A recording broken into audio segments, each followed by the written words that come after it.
नमस्कार, मैं हूं चित्रा त्रिपाठी। शाम के 5 बजने वाले हैं। एबीपी न्यूज पर यह वक्त है सबसे बड़े डिबेट शो महादंगल का।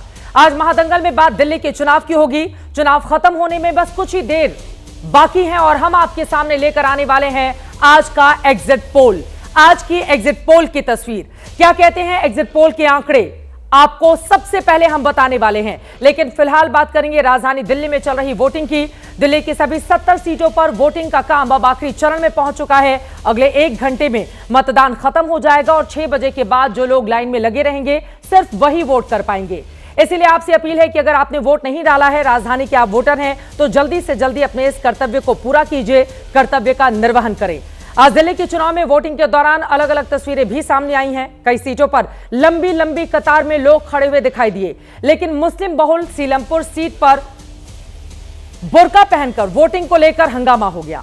बीजेपी के कार्यकर्ताओं ने बुर्के में फर्जी वोटिंग का आरोप लगाया, जिसके बाद आम आदमी पार्टी और बीजेपी के समर्थक आमने सामने हो गए।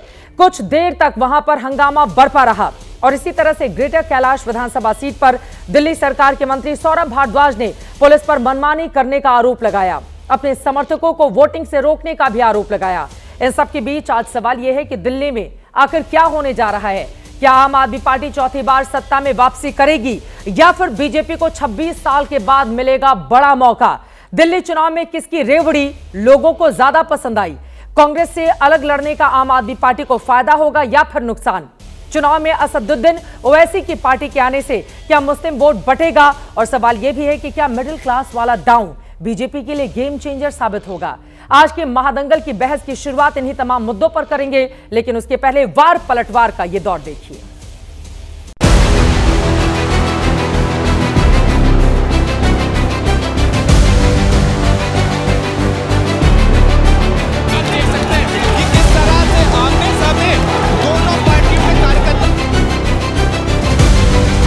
अगर ये कह रहे हैं कि पोलिंग बूथ के 200 मीटर तक गाड़ियां नहीं जाएंगी, तो साउथ एक्स के अंदर जो पोलिंग बूथ है वहां तो गाड़ी जा रही है। सिर्फ आम आदमी पार्टी के स्ट्रॉन्ग होल्ड्स के अंदर ये जाम क्रिएट किया जा रहा है कि यहाँ पर पोलिंग बूथ के ऊपर फर्जी वोट। देखिए, मैं ये समझ रही हूँ इतनी बौखलाहट है उनकी। अब वो जान चुके हैं कि वो हार रहे हैं, इसलिए वो ऐसी बातें ही करेंगे और क्या। हमारे नॉर्थ एवेन्यू क्षेत्र में पैसे बांट रहे थे, जहाँ के बिल्कुल करीब में राष्ट्रपति भवन है। अगर चुनाव ऐसे मजाक बन जाएगा तो फिर लोकतंत्र का कोई मतलब नहीं रहेगा, चुनाव का कोई मतलब नहीं रहेगा। लोग भ्रष्टाचारी सरकार के खिलाफ वोट दे रहे हैं। ये आपदा वाली फर्जी सरकार अब फर्जी मतदान और फर्जी हथकंडों पे उतर आई। नई दिल्ली की कस्तूरबा नगर विधानसभा में जाली मतदान करते हुए व्यक्ति पकड़े गए। मोटे तौर पे तो जो लोग गलत करते हैं उनको अधर्मी कहा जाता है, जो लोग सच के साथ होते हैं उनको धर्म की लड़ाई कहा जाता है। जिस तरीके से भारतीय जनता पार्टी ये हथकंडे अपना रही है, ये वो अपनाते हैं जो हार रहे होते हैं। आतिशी के साथ का एक सहयोगी 5 लाख रुपए साथ में लिए घूम रहा था, पकड़ा गया। शर्मयुद्ध है उनके लिए, उनको शर्म आनी चाहिए किस तरह की राजनीति ये लोग करते हैं। जनता एकदम बदलाव चाहती है। दिल्ली जिस प्रकार से भारत का दिल कहलाते थे, आज वो वेंटिलेटर पर लाके खड़ा कर दिया। उसके लिए जनता ने मान लिया, वो जो भी बोलता है जो बोलता है। इसलिए जनता का मन है भारतीय जनता पार्टी की सरकार बनाना, डबल इंजन की सरकार बनाना।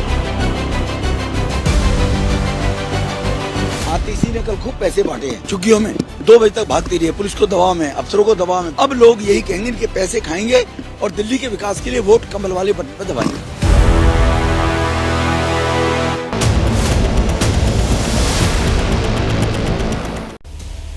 आखिरी 1 घंटे का मतदान बाकी और इन सबके बीच बड़ी तैयारी एबीपी न्यूज ने करके रखी हुई है। तमाम हमारे साथ खास मेहमान इस वक्त जुड़ चुके हैं। एग्जिट पोल के आंकड़ों को लेकर बड़ी चर्चा हम करने वाले हैं, लेकिन उसके पहले ग्राउंड जीरो से हमारे संवाददाता मौजूद हैं, उनका रुख करेंगे। नई दिल्ली सीट से जैनेन्द्र कुमार हमारे साथ हैं, बलराम पांडे कालका जी सीट से मौजूद हैं, दीपक रावत जंगपुरा से हमारे साथ लाइव जुड़ चुके हैं, जबकि शिवांक मिश्रा सीलमपुर की सीट से मौजूद हैं, जहां पर जबरदस्त तरीके से आज बवाल देखने को मिला है। लेकिन सबसे पहले बलराम पांडे आपका रुख करते हुए, मुख्यमंत्री की ये सीट है, अभी तक का वोट प्रतिशत क्या बताता है? दिन भर किन मुद्दों पर पड़े हैं वोट, और आखिरी 1 घंटे की ये लड़ाई क्या कहती है कालका जी की?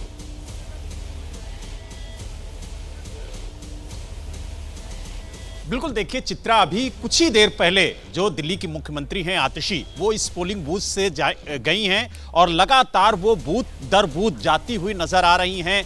हर जगह जा करके वो निरीक्षण कर रही हैं कि सामान्य तरीके से मतदान चल रहा है या फिर नहीं चल रहा है। आपको बता दें कि कुछ छुटपुट घटनाएं आई थी जहां पर मतदान रुकने की बात आई, 2 गुटों में भिड़ने की बात आई, लेकिन पूरी दिल्ली में सामान्य रूप से ही मतदान संपन्न हो रहा है। लगभग 1 घंटे का वक्त और बचा है, 6 बजे मतदान समाप्त हो जाएगा। जो लोग कतार में अंदर लगे होंगे, सिर्फ उन्हीं को अपने मताधिकार का प्रयोग करने का अधिकार मिलेगा। आप देख सकते हैं कि इस वक्त हम कालका जी विधानसभा के पोलिंग बूथ नंबर 68 पे मौजूद हैं, जहां पर आप देख सकते हैं जो वोटर हैं वो धीरे धीरे अंदर जा रहे हैं। हालांकि लंबी कतारें अब देखने को नहीं मिल रही हैं क्योंकि वक्त अब बहुत कम बचा है। सुबह से कई पोलिंग बूथ पर लंबी कतारें देखने को मिली थी, लेकिन जिस तरीके से सीलमपुर की घटना सामने आई उसके बाद जो प्रशासन है वो काफी ज्यादा चौकन्ना हुआ और जो सुरक्षाकर्मी यहां पर तैनात किए गए थे वो भी अलर्ट हो गए और जगह जगह इस तरीके की तस्वीरें आई। क्योंकि आपने देखा होगा कि चुनाव के दौरान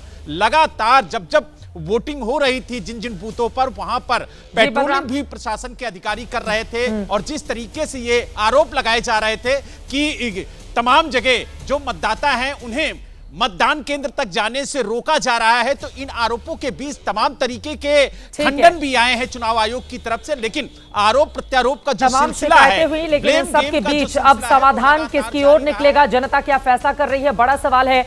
मुख्यमंत्री आतिशी की यह सीट है, लेकिन पूर्व सीएम नई दिल्ली सीट से अरविंद केजरीवाल की सीट को लेकर क्या माहौल है? जैनेंद्र कुमार जुड़े हुए। जैनेंद्र, वहां की सीट का माहौल मिजाज बताइए, अब तक का मतदान प्रतिशत क्या इशारा करता है? देखिए 3 बजे तक तकरीबन 45% के आसपास मतदान हुआ था और उम्मीद की जा रही है कि 6 बजे तक जो है वो मतदान का प्रतिशत 55 के आसपास रहेगा।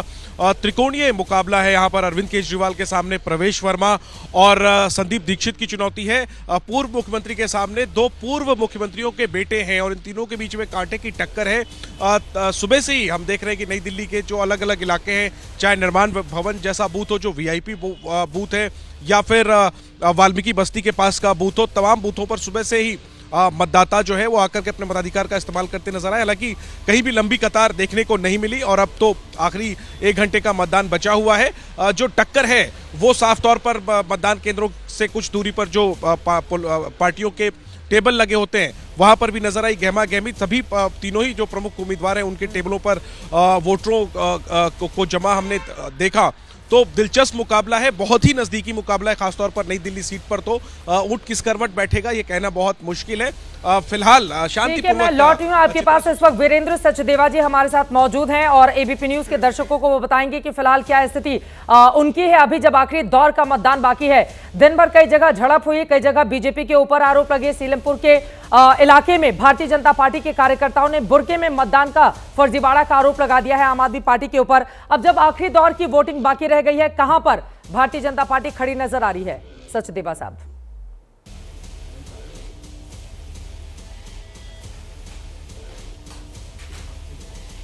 देखिए,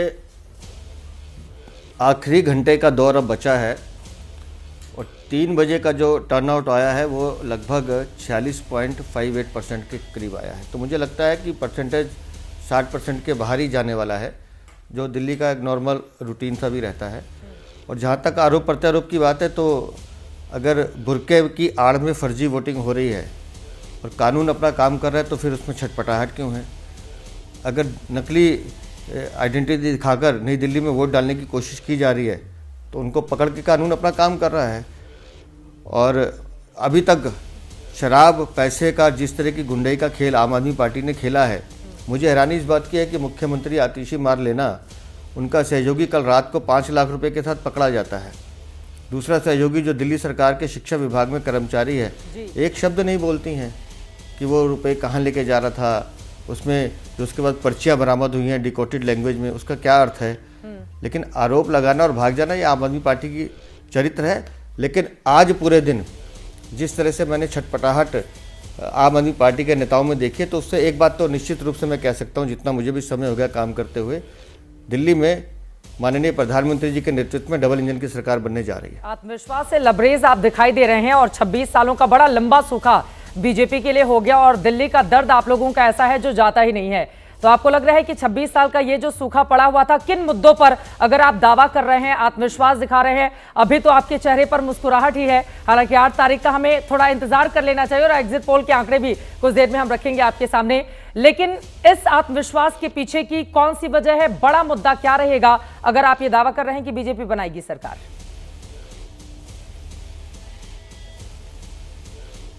देखिए, सबसे बड़ा मुद्दा व्यवस्था का है। दिल्ली में जो प्रशासनिक व्यवस्था है उस पर दिल्ली की जनता अपना विश्वास खो चुकी है।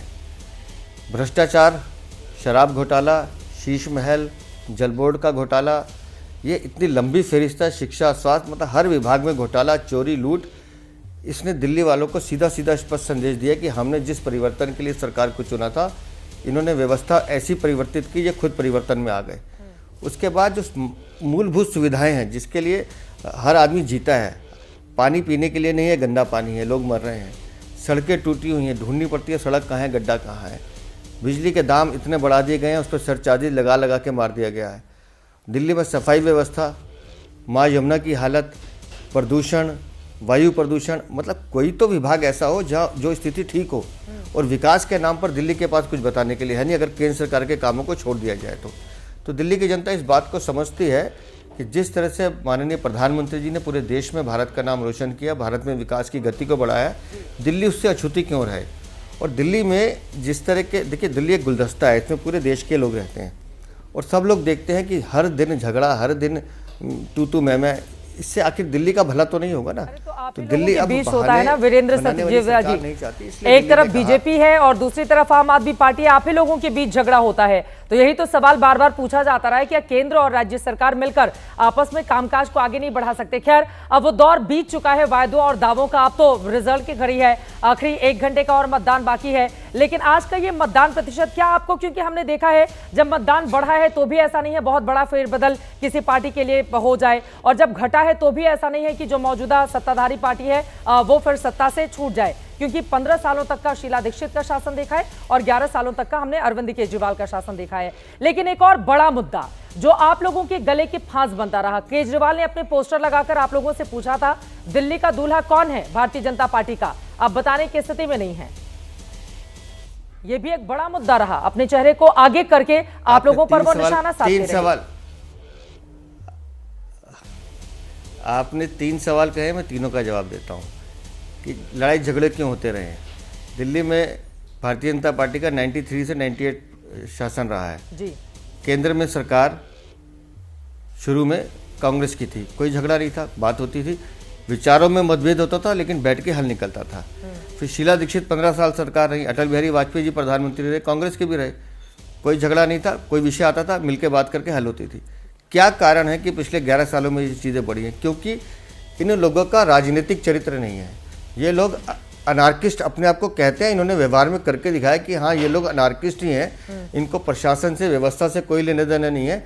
ये लोग गुंडाई करके अगर राज चलाना चाहते हैं तो दिल्ली में या देश में शासन ऐसे नहीं चलता है कि आप धमकाएंगे, लड़ेंगे और शासन चलेगा। शासन व्यवस्था से चलता है और व्यवस्था का पालन आपको करना पड़ेगा।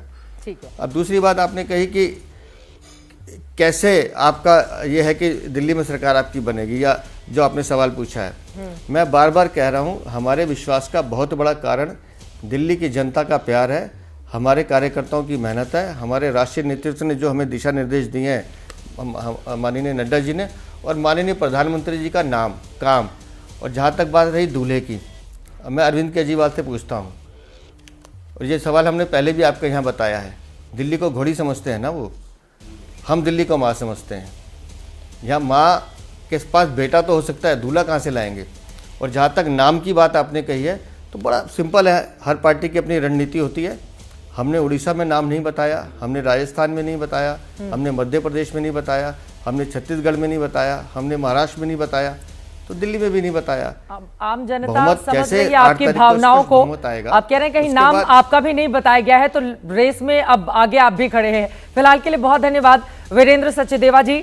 एग्जिट पोल के आंकड़ों का इंतजार करना होगा और उससे ज्यादा नतीजों का भी इंतजार करना होगा। देखना दिलचस्प रहेगा कि आप जो दावे कर रहे हैं क्या उसका दम दिखेगा या फिर नहीं। बहुत धन्यवाद एबीपी न्यूज से जुड़ने के लिए और बातचीत करने के लिए। और इस वक्त शिवांक मिश्रा हमारे साथ सीलमपुर से जुड़ चुके हैं। जमकर वहां पर बवाल हुआ है। हमारे सहयोगी दीपक रावत जंगपुरा से हमारे साथ मौजूद हैं। शिवांक, आपके पास चलते हुए सीलमपुर में अभी क्या स्थिति है? जी बिल्कुल चित्रा, देखिए अभी स्थिति बिल्कुल शांत है। उसी बूथ पर हम लोग मौजूद हैं जहां पर आज जमकर बवाल हुआ था, हंगामा हुआ था, लेकिन अभी स्थिति बिल्कुल पूरी तरह से आप देख सकते हैं तस्वीरों में कि किस तरह से शांत स्थिति है। और कुछ महिलाएं यहां पर खड़ी हैं जो अपनी बारी का इंतजार कर रही हैं और आराम से अब यहां पर वोट डालकर लोग निकल रहे हैं। तो ये आप देख सकती हैं सीधी स्थिति यहाँ पर, सीधी तस्वीर यहाँ पर है।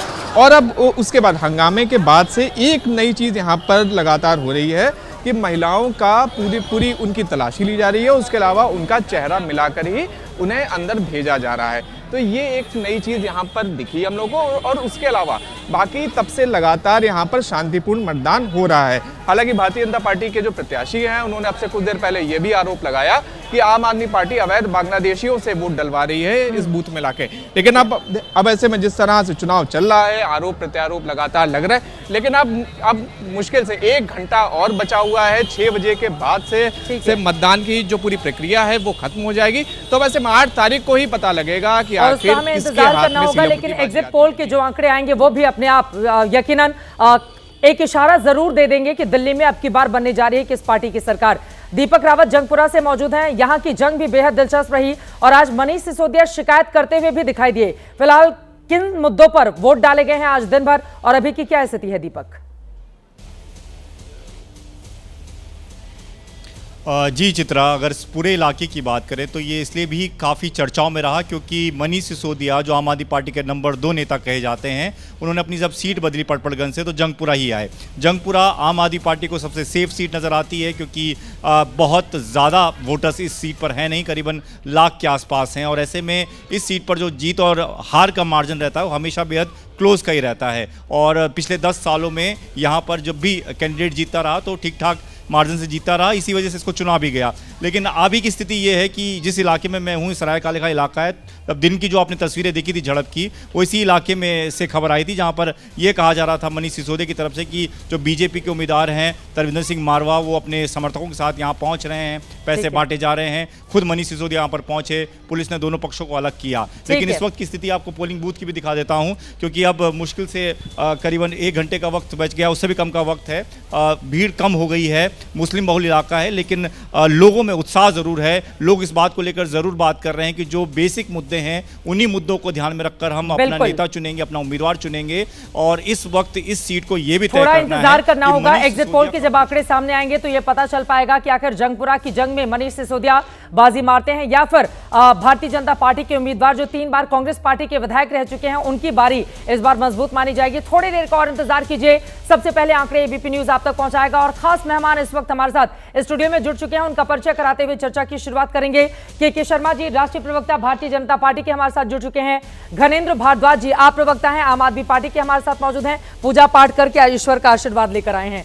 हमारे साथ त्रिथेश हमारे सहयोगी भी इस वक्त हमारे साथ जुड़ चुके हैं। लगातार इनकी रिसर्च के जरिए आप जानते रहे कि दिल्ली का मिजाज क्या कहता है। विशाल मिश्रा जी राजनीतिक विश्लेषक हमारे साथ जुड़ चुके हैं। मेघा प्रसाद मेरी राजनीतिक संपादक इस वक्त एबीपी न्यूज के स्टूडियो में जुड़ी हुई हैं और साथ ही Ashish Kumar Singh national bureau chief हैं हमारे साथ एबीपी न्यूज के, मेरे वरिष्ठ सहयोगी हैं। आपका भी स्वागत है। आदेश रावल आप पत्रकार हैं, लोकमत के हमारे साथ जुड़े हुए हैं और एक्सिस माई इंडिया के चेयरमैन प्रदीप गुप्ता जी भी हमारे साथ जुड़ेंगे, उनके पास आपको लेकर चलेंगे। सबसे पहले मुझे लगता है घनेंद्र भारद्वाज जी आपसे ही आरोपों पर जवाब ले लेते हैं। अब तो इतने आत्मविश्वास से लबरेज दिखाई दे रहे हैं दिल्ली बीजेपी अध्यक्ष, कहां खड़ी है आम आदमी पार्टी आखिरी दौर की इस वोटिंग के समय? देखिए भारतीय जनता पार्टी के सब नेता including prime minister, including home minister, पिछले 27 सालों से आपको ऐसे नजर आएंगे। आपको हर बार चुनाव में कहोगे जी बहुत आत्मविश्वास के साथ है, लेकिन रिजल्ट 0/0 क्योंकि दिल्ली के लोग ने सरकार देखी। हम चुनाव कैंपेन में गए, हमने कैंपेन किस बात पे करा कि अरविंद केजरीवाल जी ने जो 10 साल दिल्ली के लिए काम करा, हमने उस पर वोट मांगे। हमने अच्छे सरकारी स्कूल की बात करी, अच्छी शिक्षा व्यवस्था की बात करी, अच्छे अस्पताल की बात करी, मोहल्ला क्लिनिक की बात करी, महिलाओं की फ्री बस यात्रा की बात करी, 2100 रुपये हर महिला के खाते में सम्मान राशि हर महीने देने की बात करी, संजीवनी योजना की बात करी, स्टूडेंट्स का हमने बसों में किराया माफ करने की बात करी, स्टूडेंट्स को 50% मेट्रो में कंसेशन देने की बात करी। ओवरऑल हम डेवलपमेंट पे पूरी बात करते रहे और अपने 10 साल का रिपोर्ट कार्ड साथ में लेके गए। लेकिन दूसरी तरफ भारतीय जनता पार्टी ने पूरे चुनाव में अरविंद केजरीवाल को गाली दो, मनीष सिसोदिया को गाली दो, आतिशी को गाली दो, गाली गलोच, उसके बाद गुंडागर्दी। आज मैं फील्ड में था, मैं अच्छी तरह जल्दी से आज मैं फील्ड में था, मैंने देखा कि भारतीय जनता पार्टी का जो परंपरागत कार्यकर्ता है, आरएसएस का कार्यकर्ता, बीजेपी का कार्यकर्ता, वो नहीं था। आज 3 नए कार्यकर्ता भारतीय जनता पार्टी के हर बूथ पे, हर टेबल पे, गली पे नजर आए। एक उस एरिया के जितने हिस्ट्री शीटर, जितने गुंडे, वो सब बीजेपी की वोट मांग रहे थे। दूसरे पुलिस के अधिकारी, पूरी दिल्ली पुलिस भारतीय जनता पार्टी की कार्यकर्ता बनके काम करती। तीसरा चुनाव आयोग पूरी तरीके से ऐसे लग रहा था बस कमल का पटका नहीं डाला होता, टोपी नहीं डाली हुई थी, पूरा काम तो आप 10 साल से घेर रहे हैं, तो भी आप जीतते हुए चले आ रहे हैं। इस बार की स्थिति क्या रहेगी? अब दिल्ली पुलिस को छोड़ते हुए भारतीय जनता पार्टी पर जो आरोप लगाए, उस पर जवाब दीजिए। वो कह रहे हैं हमें लगातार गुंडागर्दी करती रही बीजेपी। चुनाव आज 1-1.5 घंटे के बाद अब समाप्त हो जाए। बिल्कुल। तो मैं केवल 2-3 बात कहता हूँ जिसके आप भी साक्षी हैं और यहाँ बैठे मैं समझता हूँ सारे पैनल साक्षी। इस चुनाव की शुरुआत केजरीवाल जी ने कैसे की? एक शराब घोटाले का आरोपी जो था उसने शुरुआत कैसे की? पहला जो उसका मुद्दा था केजरीवाल का, फर्जी वोटर लिस्ट से अपने चुनाव की शुरुआत करने वाले केजरीवाल अपने चुनाव का समापन करते हैं ईवीएम की गड़बड़ी से। अंतिम प्रेस कॉन्फ्रेंस में ईवीएम की गड़बड़ी तक आया। और इसके बीच क्या क्या हुआ? इसके बीच उन्होंने आरोप लगाए कि आतिशी और सिसोदिया और मुझे फिर से गिरफ्तार कर लिया जाएगा। उन्होंने कहा कि मुझे जान से मारने की कोशिश की जा रही है कि ताकि उनको कुछ सहानुभूति मिले। और फिर पूरे यमुना नदी में जहर मिला दिया गया। अब ऐसा आदमी मैंने आज तक नहीं देखा, पता नहीं उसको कहते हैं पढ़ा लिखा कोई अधिकारी था वो, लेकिन उससे बड़ा मूर्ख तो मुझे समझ नहीं आया। या तो जनता को मूर्ख समझता है, अपने आप को मूर्ख समझता है। एक नदी के अंदर कोई जहर मिला सकता है? लेकिन वो इस तरह के झूठ बोलने के आदी। और पूरे चुनाव कैंपेन में यही 5-6 मुद्दे आपको दिखे, फर्जी वोटर से चालू होके अंत में ईवीएम की गड़बड़ी तक आए, ताकि चुनाव हार जाएं तो अपन ये बहाना बना सके। और आज भी जो बौखलाहट और हताशा दिख रही है कि कभी पुलिस पर किसी को छोड़ा इन्होंने, कोर्ट को लेकर, कोर्ट से लेकर ऐसी कोई संवैधानिक संस्था नहीं है जिसके ऊपर आरोप नहीं लगाए। ठीक है, आज पुलिस पर, चुनाव आयोग पर, सब पर आरोप लगा रहे और चिल्ला रहे। इससे लगता है कि ये बौखलाहट, हताशा इस स्तर की है क्योंकि पहली बार उनको सामना करना पड़ रहा है। अभी तक जितने झूठ थे वो झूठ सब जो है खुल चुके हैं। वो 17 महीने जेल पे रहे हैं, भ्रष्टाचार के मुद्दे से आए थे, भ्रष्टाचार में ही लिप्त तो वो जेल पर गए। और अभी तक जो थूक के भागने की कोशिश थी, जेल में एक बात चित्रा जी, मात्र अभी तक क्या था कि ये हमेशा कांग्रेस के लोग भी इससे परिचित है, सारे दल के लोग हैं, ये थूक के ही भागते थे ना, जंतर मंतर में खड़े होकर आरोप लगा देना, आरोप लगा दिया जी मेरे पास तो इतना जी आरोप। अब तो ये थूक के भागने वाले इस बार इस तरह फंसे कि अब ये थूकते हैं तो आसमान के और सीधे चेहरे पर ही गिर रहा है। अब तो नतीजे की घड़ी नजदीक आ चुकी है। सीधे मेघा आपका रुख करते हुए, अब तक के जो भी आंकड़े या जो भी मिजाज समझ में आ रहा है, किस मुद्दे पर दिल्ली वाले वोट कर रहे हैं?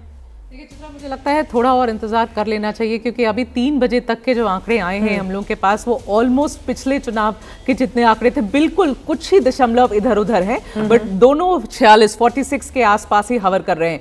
तो अभी ये अनुमान लगाना थोड़ा सा मुश्किल होगा कि क्या ट्रेंड्स आपको क्या बता रहे हैं। 6 बजे जब मतदान बंद हो जाता है, उसके थोड़े टाइम बाद आपको थोड़ी सी और क्लैरिटी मिलेगी। 5 बजे तक के आंकड़े आएंगे तो समझ आएगा कि क्या हो रहा है। लेकिन ये बात हमें नहीं भूलनी चाहिए कि इस बार जो मुद्दे गर्म थे चित्रा, वो एक तरफ एंटी इनकम्बेंसी बहुत जोरदार थी, जो अरविंद केजरीवाल पर बहुत लोगों ने बोला कि जितने आरोप लगाए गए अरविंद केजरीवाल के ऊपर, वो कहीं ना कहीं चिपकते हुए दिखे अरविंद केजरीवाल के ऊपर, चाहे वो शीश महल का मामला हो या गंदा यमुना का मामला हो या टूटी सड़कें हो या गंदगी हो या कूड़े का पहाड़ हो। मुझे लगता है कि सिविक इश्यूज को लेकर मामला हर बहुत सारी कॉन्स्टिट्यूएंसीज में लोगों ने गुस्से में बोला है कि 10 साल में ये क्या काम हुआ, अगर यही एंड ऑफ द 10 इयर्स में हमें मिल रहा है अरविंद केजरीवाल की सरकार की तरफ। मगर दूसरी तरफ भारतीय जनता पार्टी भी अगर उनको घेर रही थी तो एक ऐसे कुछ मुद्दों पर घेर रही थी चित्रा, जो लोगों ने बोला कि मुद्दे तो आपने बनाए मगर लास्ट वोटर तक वो मुद्दे पहुंच नहीं पाए। अब इस सवाल का जवाब मैं लूंगी आपसे विस्तार से, लेकिन उसके पहले हमारे साथ प्रदीप गुप्ता जी, आप चेयरमैन हैं एक्सिस माई इंडिया के, जुड़ चुके हैं। प्रदीप जी, अभी तक एग्जिट पोल के आंकड़े सामने नहीं आए हैं, लेकिन फिर भी दिन भर का जो पैटर्न, जो मिजाज बताता है, उसके आधार पर दिल्ली वालों ने किन मुद्दों पर जाकर वोट किया है अभी तक? देखिए, मुद्दे तीन तरह के मुझे नजर आते हैं। एक है जो इनकम्बेंट गवर्नमेंट है उसकी सरकारी सुविधाएं, व्यवस्थाएं, योजनाएं वगैरह वगैरह, जो कि स्वास्थ्य, शिक्षा पे खासकर, और बिजली और पानी के बिलों में जो फ्री या बहुत ही कम होता है, और बस की राइड, ये एक तरफ है। ये सारी सुविधाएं दिल्ली में स्टेट गवर्नमेंट आम आदमी पार्टी की तरफ से मिल रही है, ये एक बात। दूसरी बात है जो चैलेंजर है खासकर बीजेपी और कांग्रेस, और बीजेपी ने इस बार ये इसीलिए घोषित किया कि हम ये सारी सुविधाएं और व्यवस्थाएं जारी रखेंगे। इसके अलावा दो जो उन्होंने वादे किए हैं, एक 2500 रुपए हर महिलाओं के खाते में, और दूसरा वादा किया है खासकर फ्री गैस सिलेंडर्स का, जो कि दिल्ली के अंदर बहुत ज़्यादा मैटर करता है। ये दो ऐसी व्यवस्थाएं हैं जो कि क्लब और प्लस होके आती है। इसके विपरीत आम आदमी पार्टी का जो पंजाब में 1000 रुपये वादा करना और अभी तक ना दिया जाना, और उसके ऊपर ये पूछा जाना कि नहीं दिया, तो उन्होंने जो कैजुअल जवाब नेताओं ने दिया कि अभी तो 5 साल की सरकार है, देख लेंगे, कर लेंगे, उसको काउंटर करते हुए जो बीजेपी ने डेट कमिट जब सरकार कर देती है कि हम तो जी 8 मार्च के पहले, वुमेन्स डे के पहले आपको ये कर देंगे डिलीवरी। बिल्कुल, मुझे लगता है कि एक ये चीज है। दूसरी जो चीज है जो आम आदमी पार्टी के माइनस में जाती है, वो है गार्बेज कलेक्शन, जो कि वैसे तो म्युनिसिपैलिटी का विषय है, बट क्योंकि वहां भी आम आदमी पार्टी है। बिल्कुल। और उसके साथ ड्रिंकिंग वाटर की क्वालिटी, सप्लाई नहीं quality, quality of drinking water, ये जो एक दूसरा पॉइंट है, ये एक देखने वाली चीज है।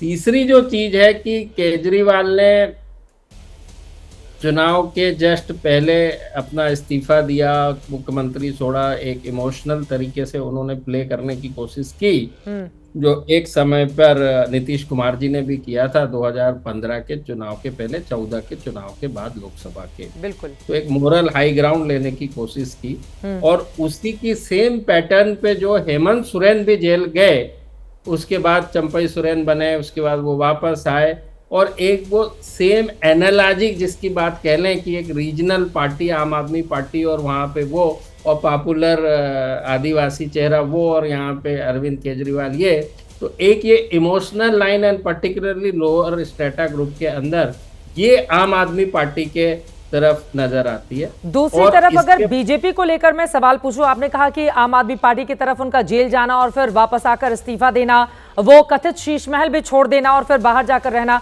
आप कह रहे हैं कि हो सकता है इसका असर पड़े, लेकिन दूसरी तरफ जो बजट में मिडिल क्लास को फायदा दिया गया है 12 लाख तक की सैलरी पर, क्या उसका फायदा भारतीय जनता पार्टी को मिल सकता है दिल्ली में, क्योंकि बड़ी तादाद में यहाँ पर इस वर्ग से जुड़े हुए वोटर हैं। बिल्कुल, तीसरी बात जो थी उसी पे मैं आ रहा था जी। कि हमारे अभी तक के जो आंकड़े आ रहे हैं, नजर आ रहे हैं, बड़े रोमांचित आंकड़े हैं, क्योंकि सारी की सारी डेमोग्राफी इस समय प्ले पे है। इसका मतलब कि अलग अलग जातियां अलग अलग हिसाब से, समुदाय पूर्वांचली अलग, उत्तराखंडी अलग, साउथ इंडियन अलग, बंगाली अलग, फिर दूसरी इनकम ग्रुप। अब आप ये जो इनकम ग्रुप की बात करिए आपने, lower income group, middle income group and higher income group, इसमें जो मिडिल क्लास है दिल्ली के अंदर बहुत बड़ी संख्या है, जो कि बीजेपी ने इसको बहुत ही अच्छे तरीके से एड्रेस किया। बजट में 12 लाख रुपए की जो सुविधा दी है, लिमिट दी है, और कुछ भी आपको इनकम टैक्स नहीं देना, इससे एक बहुत बड़ा मैसेज गया है, और लोगों के मन के अंदर एक सुकून, इसमें कहीं कोई शक नहीं है। और एक मिडिल क्लास की बात करें, लोअर इनकम ग्रुप की बात करें, तो सब अलग अलग तरीके से वोट करते नजर आ रहे हैं। फिर ऑक्यूपेशन, दिल्ली के अंदर एक और डेमोग्राफी हमेशा प्ले पे होती है कि आप देखिए ऑटो, रेली पटरी वाले, बिल्कुल, इनका रुझान एक तरफ होता है। दूसरा यहाँ जो दूसरे स्टेटों में कहीं पर नहीं होता कि jobs, private jobs, government job में भी स्टेट गवर्नमेंट के एम्प्लॉइज, सेंट्रल गवर्नमेंट के एम्प्लॉइज। तो ये इतनी सारी डेमोग्राफी जब आपके प्ले पे होती हैं, और उनमें यदि वोट करने का पैटर्न अलग अलग हो, तो हमारे जैसे लोगों को कोलेट करने में मजा भी आता है और समय भी लगता है। क्या कोई ऐसी स्थिति भी दिखाई दे रही है कि त्रिशंकु विधानसभा के आसार बन जाए, और कांग्रेस पार्टी का क्या होगा? 2015 में 10% वोट हासिल करती है, 20 में 4.2%, इस बार बड़ी ताकत से लड़ी है, और माना जा रहा है कि अगर कांग्रेस मजबूत होगी तो क्या उसका फायदा बीजेपी को मिल सकता है। इस तरह का भी परसेप्शन क्रिएट होता हुआ दिल्ली विधानसभा चुनाव के दौरान दिखाई दिया। देखिए, पिछले 15 साल में करीब 30 राज्य मान लीजिए चीफ मिनिस्टर जो होते हैं, तो 30 इंटू 3 बारी ले लीजिए, जो 90 चुनाव ये और 3 लोकसभा के चुनाव। 93 में से केवल 4 से 5 ओकेजन ऐसे हुए हैं जहां पे कि हंग असेंबली की स्थिति आई है। अब आ गई बात दिल्ली की, तो मुझे अभी इस बात की तो मुझे क्लियरिटी दिख रही है कि जिसको भी मैंडेट मिलेगा वो निर्णायक मिलेगा। हंग जैसी स्थिति मुझे नजर नहीं आ रही, क्योंकि 2013 में इस तरह की परिस्थिति हमने देखी थी, जिसके बाद कांग्रेस ने आम आदमी पार्टी को सपोर्ट किया। हालांकि 15 और 20 में एक तरफा जीत मिली, और अगर एक तरफा निर्णायक आप कह रहे हैं कि मतदान हुआ है, तो फिर एक बार फिर से मैं जानना चाहूंगी 3 बड़े मुद्दे जिसने सबसे ज्यादा असर किया हो विधानसभा चुनाव दिल्ली में, प्रदीप जी, अभी तक के। देखिए, एक ही मुद्दा है उस लिहाज से, परफॉर्मेंस ऑफ इनकम्बेंट गवर्नमेंट, या जिसको आप कहते हैं, मैं हमेशा कहता हूं, दावे जो कि वर्तमान सरकार के हैं और वादे जो कि चैलेंजरों ने किए हैं, उसके ऊपर जनता विश्वास करेगी, या जो वर्तमान सरकार की सुविधाएं और व्यवस्थाएं मिल रही हैं, या non performance particularly on garbage collection जो बड़ा है, जो हर आदमी को छूता है, हर डेमोग्राफी को, और हर समय 365 डेज छूता है, और ड्रिंकिंग वाटर। ये 2 विषय ऐसे होते हैं वो 365 डेज आदमी को छूते रहते हैं। लेकिन बीजेपी के पास कोई चेहरा नहीं होना, भारतीय जनता पार्टी के पास मुख्यमंत्री पद का कोई चेहरा नहीं होना, जिसको बहुत बड़ा मुद्दा अरविंद केजरीवाल की ओर से बनाया गया। दिल्ली में जहां जहां हमने रिपोर्टिंग की, बड़े बड़े होर्डिंग्स हमने देखे, ये सवाल पूछते हुए गाली गलौज पार्टी और तमाम और भी बातें उनकी ओर से रखी गई। क्या ये बीजेपी को डेंट करेगा, या फिर जनता पर इसका कोई असर देखने को नहीं मिलेगा? मोदी का चेहरा अपने आप में काफी है बीजेपी के लिए। बस इस बार जो मोदी का चेहरा, और मोदी का चेहरा तो हर चुनाव में रहता है, बट इस बार मोदी का चेहरा बीजेपी ने बहुत ज्यादा आगे किया हुआ है। बनिस्बत मनोज तिवारी जो पिछली बार थे फोरफ्रंट पे, उसके पहले सतीश उपाध्याय जी थे, उनके कंपैरिजन में सचदेवा जी बिल्कुल भी फोरफ्रंट पे नहीं थे। और हर जगह पे जो है कंपैरिजन, जो पर्सनालिटी, कल्ट पर्सनालिटी बोलते हैं कि एक अरविंद केजरीवाल और एक मोदी, और चूंकि मोदी जी दिल्ली में ही बैठे हुए हैं, तो एक चुनाव जो बीजेपी ने पूरा का पूरा जो है वो मोदी जी के इर्द गिर्द लड़ा। तो मुझे ऐसा पर्सनालिटी या बीजेपी का चेहरा ना देना, इससे चुनाव के परिणाम पे कोई बहुत बड़ा फर्क आएगा, मुझे ऐसा नहीं। आशीष कुमार सिंह मेरे सहयोगी आपसे सवाल पूछना चाहते हैं, और भी लोग हमारे साथ मौजूद हैं जिनके मन में बहुत सारे सवाल हैं। आशीष।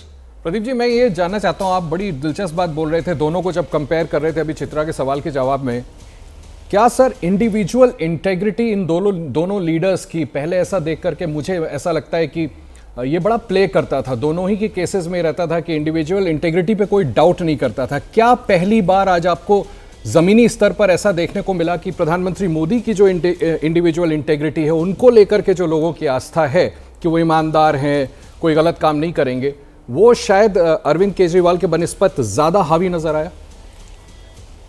जी बिल्कुल, आपने सही कहा कि अरविंद केजरीवाल को जब 3 बार लोगों ने वोट किया है पिछले 13, 15 और 20 में, वो पर्सनालिटी ही सर्वोपरि थी कि वो एक छवि बनी कि क्लीन गवर्नेंस, भ्रष्टाचार के खिलाफ वगैरह वगैरह, और जो उन्होंने पहली सरकार और उसमें ही बिजली और उसके बिलों की माफ़ी और 0 बिल, तो इस छवि को अच्छा खासा डेंट तो जरूर पड़ा, इसमें कहीं कोई शक नहीं है। इतना जरूर मैं कह सकता हूँ कि जीत कौन रहा है ये अभी मेरे पास आंकड़े नहीं है, ना मुझे पता है, लेकिन इतना जरूर कह सकता हूँ कि ये जो 2 बार से 60 से ज्यादा आम आदमी पार्टी की सीटें आ रही थी, ये बिल्कुल दूर दूर तक वैसी स्थिति नहीं है।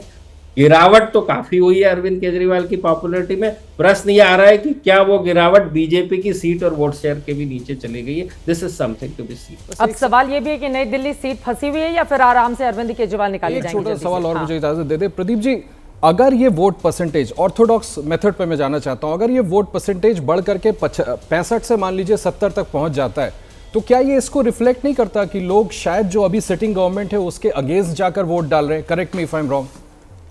ये साहब मेरे ख्याल से पिछले 15 सालों में ये पहले जरूर होता था ये फिनोमेना, जब टेक्नोलॉजी का जमाना नहीं था तो ये माना जाता था कि जो चैलेंजर है उसने इतनी मेहनत करी है कि लोगों को लाए हैं, वो एक बात। और जो प्रेजेंट वर्तमान गवर्नमेंट है उसका इतना खराब परसेंटेज है कि हर आदमी ने ये मन बना लिया यार मैं तो बदल के ही मानूंगा इसको, चाहे जो भी हो जाए। बट टेक्नोलॉजी के ज़माने में ये जो कम्युनिकेशन है लोगों के माइंड में कि किस सरकार ने कितना अच्छा या खराब काम किया, आज के समय में हर बच्चे को ये पता है। और बच्चे को ये भी पता है कि भाई यदि ये रोड खराब है तो इस रोड के लिए म्युनिसिपैलिटी जिम्मेदार है, राज्य सरकार जिम्मेदार है या केंद्र सरकार जिम्मेदार है, इस लेवल तक भी उनको पता है। तो अब वो जमाना खत्म हो गया। हाँ, अब लेकिन जो आपने कहा कि बढ़ा हुआ परसेंटेज किसके फायदे में जाता है, देखिए जो बीजेपी की डेमोग्राफी या जो अलाइनमेंट्स है ये हम सब जानते हैं ओबीसी और अपर क्लास के साथ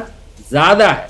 और यदि जो वोट पड़ते हैं, जितने भी वोट पड़े हैं, तो रूरल पुअर जो होता है वो बड़ी संख्या में वोट करता है, एंड माइनॉरिटी भी बड़ी संख्या में वोट करती है और दलित भी बड़ी संख्या में वोट करते हैं। ठीक है। तो यदि जब वोट बढ़ता है तो वो इस ओबीसी और अपर क्लास का उसमें ज्यादा समावेश है इंक्रीमेंटल वोट का, तो वो एडवांटेज हमेशा बीजेपी। आखिरी के 2 सवाल और लेंगे। के शर्मा जी के मन में लड्डू तो फूट रहा है, लेकिन क्या वो 1-2 घंटे के बाद इसी तरह से कायम रहेगा? उनके प्रदेश अध्यक्ष बता के गए हैं कि बीजेपी की सरकार बन रही है। इनके भी सवाल हैं आपसे, उसके बाद दिबांग आपसे सवाल पूछेंगे, क्योंकि कई बार हमने देखा है कि आपके आंकड़े बीजेपी के पक्ष में बड़े सटीक साबित हुए हैं। तो के शर्मा जी, आपका क्या सवाल है, जानना चाह रहे थे आप? मैं इतना ही कहना चाहता हूँ हाँ। प्रदीप जी की आपने एक बात कही कि आम आदमी पार्टी के जो सीट हैं जो पिछले बार आए थे उससे काफ़ी कम होंगे। कितने कम होंगे आप ये आंकड़ा नहीं दे रहे हैं, बिल्कुल सही मानता हूँ। वो मेरे पास भी नहीं है। हाँ, वो किसी के पास भी नहीं है, लेकिन कम होंगे। मैं एक चीज़ जो मेरे मन में प्रश्न है कि जब सीटें कम होती हैं तो इसका मतलब होता है कि एंटी इनकम्बेंसी फैक्टर काम कर रहा है। और एंटी इनकम्बेंसी फैक्टर यदि है तो वो 2-4 सीटों पे तो प्रदीप जी होता नहीं। मैं जैसे छत्तीसगढ़ का उदाहरण देता हूँ कि छत्तीसगढ़ में जब हमारे पास 15 सीटें थीं और हमें जब ये सारे सर्वे और सब दिखा रहे थे कि हम जो है 30, 35, 33 सीट जा रहे हैं, तभी मैं कहता था कि इसका मतलब है कि हम चुनाव जीत रहे हैं, क्योंकि ये पूरे उसमें प्रदेश में इसका असर होगा। क्या आप इसको समझते हैं कि दिल्ली में यदि सीटें आम आदमी पार्टी की घट रही हैं, जो अच्छी संख्या में घट रही हैं, केजरीवाल स्वयं कह रहे हैं कि 55 के आसपास रहेंगे हम, तो ये एंटी इनकम्बेंसी पूरे दिल्ली में होगा या नहीं? क्योंकि ये तो बहुत छोटा सा जगह है, 50 किलोमीटर का रेडियस है। जो सीटें घट रही हैं वो छप्पर फाड़कर इनको मिल रही हैं कि नहीं मिल रही हैं, यही जानना नहीं, मेरा तो मानना है कि एंटी इनकम्बेंसी पूरे प्रदेश में दिखेगा। जवाब नहीं, ये बिल्कुल सुन लीजिए कि मैं एंटी इनकम्बेंसी 2 बार और खासकर वैसे देखें तो 3 बार के चीफ मिनिस्टर हो चुके हैं अरविंद केजरीवाल पिछले 12 सालों में। तो मैं ये जरूर कहूंगा कि एंटी इनकम्बेंसी है, लेकिन जब वो इतने हाई पेडेस्टियल पे थे कि 70 में से 62 सीटें जो 20 की बात करें तो उसके लिए केजरीवाल जी को सत्ता से बाहर जाने के लिए 35 से कम सीटें आनी चाहिए। चलिए थोड़ी देर के लिए कैलकुलेशन के लिए 32 मान लेते हैं, तो 32 और 32 64, ये सीधा शार्प इतना बड़ा फॉल हो जाएगा क्या? 54% वोट और करीब जितनी सीटें मिली हैं उससे आधी सीटें हो जाएं। इस फॉल के लिए थोड़ा सा और इंतजार कीजिए, वही हमको रोमांचकारी बना रहा है। लेकिन मैं वापस इतना कह रहा हूं, जिसको मैंडेट मिलेगा वो मेरे हिसाब से निर्णायक। ठीक है, बहुत धन्यवाद आपका प्रदीप जी हमारे साथ जुड़ने के लिए और आज के इस महत्वपूर्ण दिन चर्चा करने के लिए। एग्जिट पोल के जब आंकड़े सामने आ जाएंगे तो भी हम आपसे जुड़ेंगे। और इस वक्त की बड़ी खबर अपने दर्शकों को देते हैं। दिल्ली में शाम 5 बजे तक 57.7% वोटिंग की खबर है, यानी कि ये माना जा सकता है 2020 में जो 63% वोट पड़े थे, क्या उसको क्रॉस कर जाएगा आज का ये वोटिंग प्रतिशत जब आखिरी अपने समापन के दौर में आएगा, या फिर उसी के बराबर रहेगा? ये बड़ा सवाल बना हुआ है। लेकिन बड़ी खबर इस वक्त की आपको देते चले, दिल्ली में 5 बजे तक 57% वोट की खबर है। और आपको बताते चले नॉर्थ ईस्ट में सबसे ज्यादा वोटिंग की खबर सामने आ रही है, उसके बाद शाहदरा, फिर साउथ ईस्ट, फिर नॉर्थ वेस्ट दिल्ली। ये तमाम वो इलाके हैं जहां पर अच्छा खासा मतदान और लंबी लंबी कतारों में लोग लगते हुए मतदान करने के लिए पहुंचे हुए हैं। और दिल्ली में 5 बजे तक 57.7% वोटिंग। आदेश रावल जी भी हमारे साथ जुड़े हुए, उनके पास में जाऊंगी, लेकिन दिबांग है और साथ ही विशाल मिश्रा जी भी स्टूडियो में है। दिबांग, जल्दी से आपके पास आते हुए अभी तक का वोट प्रतिशत क्या संकेत करता है? देखिए, मैं तो जहाँ जहाँ घूम के आया जमकर वोटिंग हो रही है और बहुत लोग आरोप भी लगा रहे हैं कि साहब हमारे लोगों को रोका जा रहा है। तो एक जो साधारण एक चुनाव में होता है वही हमने देखा। गुप्ता जी से मैं ये पूछना चाह रहा था कि कैसे उनका विश्वास करें, उनके पोल दाएं बाएं चले जाते हैं और कैसे इतने कॉन्फिडेंस से वो आकर टीवी पर बात करते हैं। ये आपको महसूस हुआ कि नहीं हुआ कि मतलब और लोकसभा वाले में एग्जिट पोल तक गलत हो जाते हैं। एग्जिट पोल में तो मतलब पर्चा एक तरीके से बाहर निकल गया तब एग्जाम देना है। तो अभी आप जो एग्जिट पोल हम दिखाने जा रहे हैं, आप उसकी आलोचना करने के लिए बैठे हुए हैं या आप उसके साथ जाना चाहेंगे? क्या करना चाहेंगे दिबांग? नहीं, मैं जो बता रहा हूँ, जो स्थिति है वो बता रहा हूँ। प्रदीप जी जैसे ही जुड़ेंगे हमारे साथ, मैं उस सवाल का जवाब उनसे जरूर ले लूंगी कि कैसे भरोसा करें हम आपका। हाँ। और इसलिए बहुत सारे चैनल्स में अब इनको हटा, मतलब लिए नहीं जाते एग्जिट पोल्स या ओपिनियन पोल्स। दिबांग जी तो एकदम व्यक्तिगत टिप्पणी पर आ गए हैं आप। नहीं, एग्जिट पोल्स की बात कर सर रहा हूं। ऐसे मतलब देखिए फ्लक्चुएशन तो हमने हर किसी की दूसरा जिंदगी में देखा है। एग्जिट पोल में बहुत सारे लोग फेल होते हैं, पास होते हैं, लेकिन उसको लेकर बड़ी चर्चा होती है और कई एग्जिट पोल प्रदीप गुप्ता जी के बिल्कुल सही भी साबित हुए हैं। ये भी बात सही है, तो बिल्कुल उनको दरकिनार कर देना ये ठीक नहीं होगा। बोलने नहीं दे रही। उनके एग्जिट पोल के आधार पे ही तमाम जो है राजनीतिक विश्लेषक अब खुद भी भविष्यवक्ता बन जाते हैं और ऐसी घोषणा करने लगते हैं जैसे लगता है कि वो उनको इतना पता है कि वो कल ही हरा देंगे। आप दिबांग तो उनका पूर्वाग्रह जो है बाहर आ जाता है। आप दिबांग के लिए क्या नहीं, मैं किसी के नाम व्यक्तिगत नहीं कह रहा हूँ, लेकिन ऐसे मेरे बड़े अनुभव हैं। मैंने हरियाणा चुनाव देखे हैं, मैंने महाराष्ट्र के चुनाव के भी एग्जिट पोल देखे हैं और लोगों के बयान भी सुने। बिल्कुल नहीं, अभी झारखंड नहीं, मैं एक चीज बता दूं दिबांग आपके लिए, अभी झारखंड का जो एग्जिट पोल आया था वो बिल्कुल सही साबित हुआ था प्रदीप गुप्ता का। खैर वो अभी हमारे साथ नहीं है, जैसे जुड़ेंगे उस सवाल का जवाब दे लूंगी मैं जल्दी। बिल्कुल सही साबित हुआ। हाँ, एग्जिट पोल का बिल्कुल सही साबित होना, यानी जो हमने आंकड़ा कहा वही निकल आया। हाँ, वो भी डाउट पैदा करता है। ठीक है, ये जो है ना, ये अनुमान की चीज है। हाँ। और उसमें तो अभी जब हम एग्जिट पोल के आंकड़ों पर बात करेंगे तो उसमें आपका टेक क्या होगा? ये बड़ा सवाल है, इंटरेस्टिंग होगा। विशाल मिश्रा जी की टिप्पणी ले लेती हूँ, बड़े देर से हमारे साथ जुड़े हुए। विशाल मिश्रा जी, अब जरा बताइए आप, क्या है माहौल? देखिए चित्रा जी, मैं बहुत गहराई से इस चुनाव में लगा रहा। हाँ। अभी मैं आम आदमी पार्टी के सम्मानित प्रवक्ता साहब बता रहे थे कि हम चुनाव लड़े हैं शिक्षा के मुद्दे पे, मोहल्ला क्लिनिक के मुद्दे पे, 2100 रुपये पे, संजीवनी स्कीम पे। तो मैं बिल्कुल दावे के साथ ये कह सकता हूँ, पूरे विश्वास के साथ ये कह सकता हूँ कि ये सारे जितने इनके दावे थे वो ज़मीन पर खोखले साबित थे। न शिक्षा के क्षेत्र की कोई बात थी, लोग सवाल कर रहे थे और मैं तो सवाल हर डिबेट में करता ही था कि भैया 2100 रुपया यहाँ देने की बात कर रहे हो, पंजाब में आपकी सरकार है 1000 रुपया देने की बात की है। तो अभी 2-4 दिन पहले ट्विटर पे मैंने देखा एक RTI से आंकड़ा जारी हुआ कि एक भी व्यक्ति को नहीं दिया गया है। तो बिल्कुल विशुद्ध रूप से ये एक और दिन ब दिन रोज झूठ पे झूठ, झूठ पे झूठ, झूठ पे झूठ, झूठ पे झूठ। तो जो इनके नेता कहा करते थे गाड़ी नहीं लेंगे, बंगला नहीं लेंगे, बीजेपी की रेवड़ी लोगों को पसंद आ रही है, नहीं आ रही है? सीधा सा सवाल। हाँ, अभी रेवड़ी की रेस में तो सारे दल हैं। आप उसको देखिए, एक चित्रा जी रेवड़ी होती है कि एक आपने वादा कर दिया ताकि वोट मिल जाए और फिर उसके बाद आप उस वादे को भूल गए, जैसे पंजाब में इनका 1000 रुपए का झुंझुना था। एक होता है कि आप जन कल्याण के लिए, ताकि वो जो वीकर सेक्शन है, जो जमीन जो समाज के निचले पायदान पर है, उसको आप समाज की मुख्य धारा में एम्पावर करके ले आओ, तो वो फ्री रेवड़ी नहीं होता। इस बात पर आदरणीय प्रधानमंत्री श्री नरेंद्र मोदी जी की जो गारंटी वो बोलते हैं वो चरितार्थ है। मध्य प्रदेश में लोगों ने देखा, लाडी बहना योजना, महतारी योजना, तो ये सब चीजें नहीं आराम से सुन लीजिए, ठीक है, बहुत देर से आए हैं, तो ये स्वाभाविक है। अब अभी स्कूल की बात कर रहे थे, शिक्षा की बात कर रहे थे, मैं केवल आपका दो मिनट लूंगा। दिल्ली विश्वविद्यालय के 12 कॉलेज हैं जो इनके द्वारा एडेड है, फंडेड है। ठीक है, आप विश्वास करिए कि वहां के टीचर तो टीचिंग नॉन टीचिंग को भैया आप अब तो बता दो, चुनाव खत्म होने वाला है कि कहानी तनख्वाह रिलीज करते हो, क्यों नहीं वहां अपॉइंटमेंट प्रमोशन करवा रहे हो? तनख्वाह नहीं दे रहे मोहल्ला, अरे टीचर को तनख्वाह नहीं दे रहे। माननीय न्यायालय के इंटरवेंशन से, डूटा के इंटरवेंशन से वहां से डायरेक्शन आता है, हमसे पूछिए आप। और इसका नहीं चित्रा जी, इसका जवाब इनसे पूछिएगा कि क्या इनको ज्ञात भी है सैलरी क्यों नहीं दे रहे हैं भाई आप? नहीं बताइए ना आप। 12 कॉलेज का मुद्दा बता दीजिए आप एक, और मोहल्ला क्लिनिक में एक ऑपरेशन, नहीं अरे एक ऑपरेशन बता दो, ऑपरेशन होता है मोहल्ला क्लिनिक में? अभी मॉडल टाउन के लाल बाग में, मॉडल टाउन के पास लाल बाग, मैं प्रचार में था, बताइए तथ्य के साथ। मॉडल टाउन में तारीफ करा के आप उनको अपने पाले में लाने की कोशिश नहीं करिए, वो निष्पक्ष रहेंगे। हाँ प्लीज 10 सेकंड। मॉडल टाउन के पास लाल बाग में मैं इनसे पूछ रहा हूँ कि क्या भैया वहाँ मोहल्ला क्लिनिक है?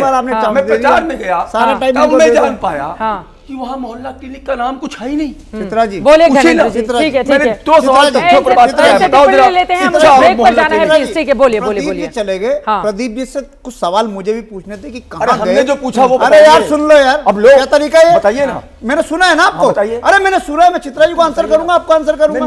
मैं अपना अब चुनाव खत्म हो गया, एक मिनट शांति से सुन लीजिए। तो बता दो, अरे शांति से सुन लो भैया, बता दो। 12 कॉलेज चित्रा मोहल्ला क्लिनिक में सर्जरी काहे नहीं होती, चलती रहेगी, ऑपरेशन काहे नहीं होता। हाँ सुन लेते हैं, सुन लेते हैं, बोलिए जल्दी से, ब्रेक पर जाना है मुझे। चित्रा हाँ। जी, भारतीय जनता पार्टी के लोग और भारतीय जनता पार्टी के समर्थक पिछले 10 साल से, मैं 2015 का चुनाव आपको याद दिलाता हूं, 2015 के चुनाव में नरेंद्र मोदी अमित शाह का पूरा विजय रथ देश में चल रहा था, आके दिल्ली में रुका, दिल्ली के लोगों ने अरविंद केजरीवाल की सरकार चुनी। और 2020 का चुनाव इन्हीं जैसे विशाल शर्मा जैसे लोग कह रहे थे मोहल्ला क्लिनिक नहीं बना, मोहल्ला क्लिनिक में गाय घूम रही है, पानी गंदा आ रहा है, बिजली नहीं आ रही, पानी नहीं आ रहा, स्कूल नहीं है, अस्पताल नहीं है, ये नहीं है, वो नहीं है, सब कुछ करते अरे पानी तो अभी भी गंदा है महाराज, ठीक है। देखिए सरकार चाहे आम आदमी पार्टी बनाए या फिर भारतीय जनता पार्टी बनाए या कांग्रेस पार्टी बनाए, लेकिन ये बात बिल्कुल सच है, हम लोगों ने ग्राउंड रिपोर्टिंग की है और दिल्ली के कई ऐसे हिस्से इतनी गंदगी है, वहां पर पानी इतना खराब आ रहा है, इसका जवाब कौन देगा? अब तो वोटिंग खत्म होने जा रहा है, जिसकी भी सरकार बने,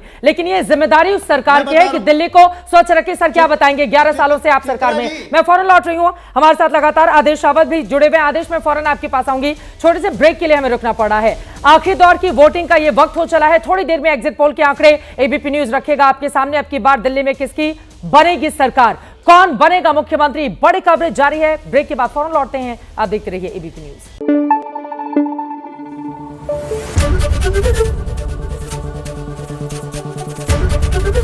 एबीपी न्यूज आपको रखे आगे।